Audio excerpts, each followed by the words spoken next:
اهلا وسهلا مبروك على كاع الناس اللي دفعوا في هاد الديكريت فلوسي اليوم 18/3/2024. مبروك على كاع الناس اللي جابوها في الدقيقه الاولى، وكاين اللي جابها في الثواني الاولى، وكاين اللي جا يعني عنده الوقت 2 دقائق و3 دقائق و4 دقائق. ان شاء الله غنتكلم في هذا الفيديو واش عندك امال، واش عندكم امال ان شاء الله الا كانت عندكم 5 دقائق و6 دقائق. وكذلك غنتكلم على العملات وعلى بزاف ديال الاشياء في هاد الديكريت فلوسي، وعلى الناس اللي غيدفعوا نهار 21 ونهار 25. ولكن قبل ذلك ما تنساوش تبارطاجيو هذا الفيديو مع الاصدقاء ديالكم وكاع الناس اللي مهتمين في هاد الديكريت فلوسي وباغيين يدفعوا ان شاء الله نهار 21 ولا 25، او اللي دفعوا اليوم وبغا يعرفوا روسهم واش التوقيت اللي دفعوا فيه مزيان ولا ما مزيانش، عندهم امان ولا لا. ان شاء الله غنبداو بلا ما نطولوا عليكم بزاف. تواصلت مع بزاف ديال الناس، وكاين الناس اللي رسلوا لي الرواسه، كاين اللي يعني عطاني الاذن انني ننشر المعلومات ديالو، كاين اللي لا، كاين اللي عطاني نشوف ليه الروسي ديالو واش صحيح ولا ما صحيحش، التوقيت واش يعني عنده امان ولا ما عندوش. كاين واحد السيد عنده 5 دقائق، وكاين واحد السيد عنده 2 دقائق، وكاين واحد الواحد عنده دقيقه. ف يعني بنادم ما كاينش الثواني بزاف، ولكن قليل اللي عنده الثواني، يعني واحد عنده 40 ثانيه 45 ثانيه، ولكن اكثريه الحاصله اللي كنشوف انا كاينه الدقائق بزاف، يعني من 2 دقائق حتى ل5 دقائق. والسيستم اليوم راه تبلونطا على الناس كاملين اللي في ايطاليا، راه ماشي غير انت بوحدك اللي تبلوك هذاك السيت، راه تبلونطا الناس كاملين، كاع الناس اللي دفعوا اليوم تبلونطا عليهم السيت. علاش؟ لان كاين اكتظاظ بزاف، وبزاف ديال الناس دفعوا مع التسعود، لان هاد الطريقه ديالي دفعوا مع التسعود عاقب بها الطاليين كامل وكل شيء عاقب بها. فكاملين كيحاولوا يدفعوا في الثواني الاولى باش ان شاء الله تكون عندهم داكشي علاش كيتبلونطا السيت في هذيك الوقتيه. وبزاف كاين اللي كيقول لي 24 ساعه غير يخرج لك الروسي، وكاين اللي تيخرج له هذيك الساعه، وكاين اللي كيمشي ولكن كيبقى يدور حيت السيستم كيتبلونطا وما كيخرج الروسي هذيك الساعه. كما كتشوفوا في هذا الروسي راه فيه يعني 5 دقائق العماله ديال طورينو. هاد السيد راه دفع في العماله ديال طورينو مع 9 دقائق موديل بي 2024 كما كتشوف. هذا هو الروسي ديال هاد العام. الا شفتوا هاد الروسي ديال هاد العام عرفوا راه ديال هاد العام باش راه مختلف على السنوات السابقه.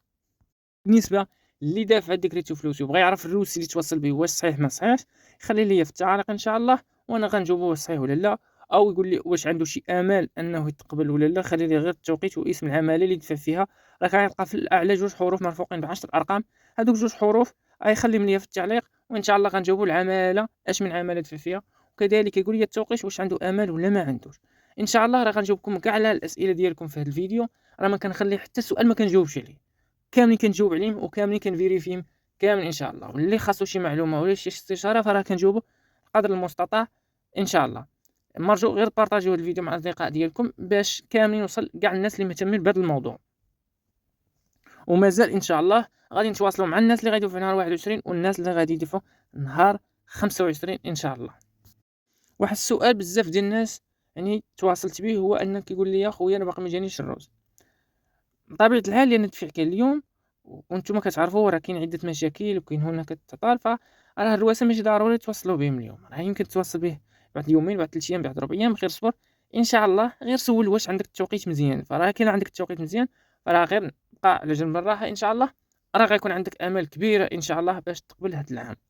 وتشوفوا كذلك العماله اللي دفعتي فيها واش كيعطوها الكوطه بزاف، فراه كان تعطوها الكوطه بزاف راه غيكون عندك امل كبيره ان شاء الله. وكذلك بالنسبه للتوقيت، فما تحاولوش انك تفقد الامل، لان راه كلشي والسيت بلونطا على كلشي، فراه ان شاء الله وخص التوقيت عندك معطل راه يقدر يكون عندك امل. لانني انا كان باقي عاقل شحال من عماله يعني وصلت 16 دقيقه و17 دقيقه، وكاين اللي وصلت حتى 24 ساعه مرات وتقبلوا الناس، فكانوا فاقدين الامل وتقبلوا. كاين اللي عنده 7 دقائق وتقبل، وكاين اللي عنده اونص وتقبل، فما تفقدوش. وكاين اللي الناس دفعوا مع التسعود هو دفع حتى الوحده وتقبل وخدا النولا وسطا وطلع وجات للطالين وخدم على راسو. فما تفقدوش الامل ان شاء الله. انت دير الاسباب ودير اللي عليك، وان شاء الله خليها كما كيقولوا يعني مفاجاه. ان شاء الله نهار تخرج، والا ما خرجتش عاود دفع في قانون واحد اخر الا ان يتم يعني التوفيق ديالك ان شاء الله. في هذا الفيديو راه كان خفيف باش نتكلموا على هذا الموضوع، الناس اللي دفعوا في هذا القانون ديال اليوم نهار 18/3/2024. ان شاء الله عندنا فيديوهات قادمه ان شاء الله كتكلم على نفس الموضوع ديال ديكريت فلوس. ما عليكم الا الاشتراك وتبارطاجيو هذا الفيديو، وحنا معكم ان شاء الله خطوه بخطوه، موضوع وسؤال بسؤال، الى ان يتم يعني حل جميع المشاكل. والاستشاره القانونيه وكذلك اخذ الموعد راه بالمجان فقط، ما عليكم الا انكم تبارطاجيو الفيديو مع الاصدقاء ديالكم. تلاقاو في فيديو واحد اخر، بسلام عليكم.